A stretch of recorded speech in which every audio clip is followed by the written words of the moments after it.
and where do you guys think that we should be heading or focusing in 2025? Bobby, if we want to start with you. I think there needs to be less voice dampening.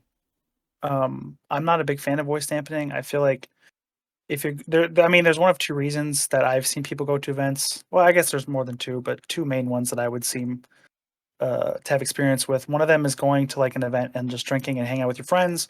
The other one is like going to see the DJs you really enjoy.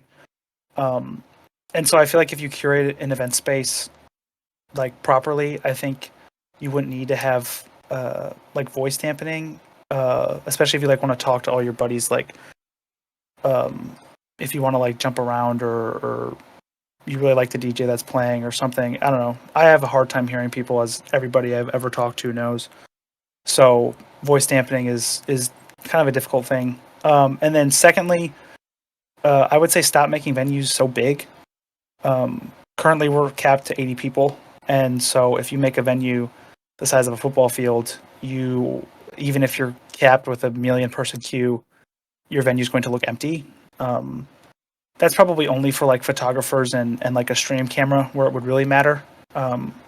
If you don't, let me rephrase. If you can't fit your idea into like a super small space, I think you should just make it however you want it. In the beginning, we were always kind of thinking about what kind of space we wanted to make, and the smaller spaces, the design philosophy of it is like, because of the limitations of VRChat, those smaller places create more of an intimate space.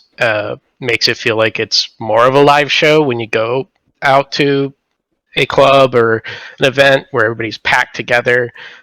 Because of the limitations of VRChat, we have to kind of compensate for that by making the event space smaller. And I like it that way, personally. But like I said, we're trying to cater to a specific kind of person who wants to go see music, like drum and bass, neurofunk music. They want to be in a place that feels like a live show. I think those bigger spaces cater to a different crowd of listeners. I would say the thing that I find frustrating is incredibly long entrances. Like, you've got to make and design your world to the lowest IQ individual, who is me. I will not be able to find your teleportation button. I will have to walk in for 10 minutes every single goddamn time. What do you mean? You don't want to spawn in front of the DJ when you first get in? Is that not plausible? You have to complain about Tucker Kim. I complained about Tucker Kim, which was a 15-second walk. And like our newer venue as well has an incredibly short walk. So you're basically straight into the venue. Like, you got to imagine that people are going to get lost. They're going to have issues. And I understand, as a world developer, you want to make something incredible. You want to tell a story, and you want to really flex your skills. But it becomes a bit of a problem for people like me who have issues trying to find the teleportation buttons. And I can say, the first time, it is amazing walking into an incredible venue. Digital Frog, for example, does some fantastic work, and I can remember walking into one of his venues and just being in awe at what he did. But I can tell you, by the third time of me having to walk down there, it could have been a little bit shorter. And then I found the teleportation button.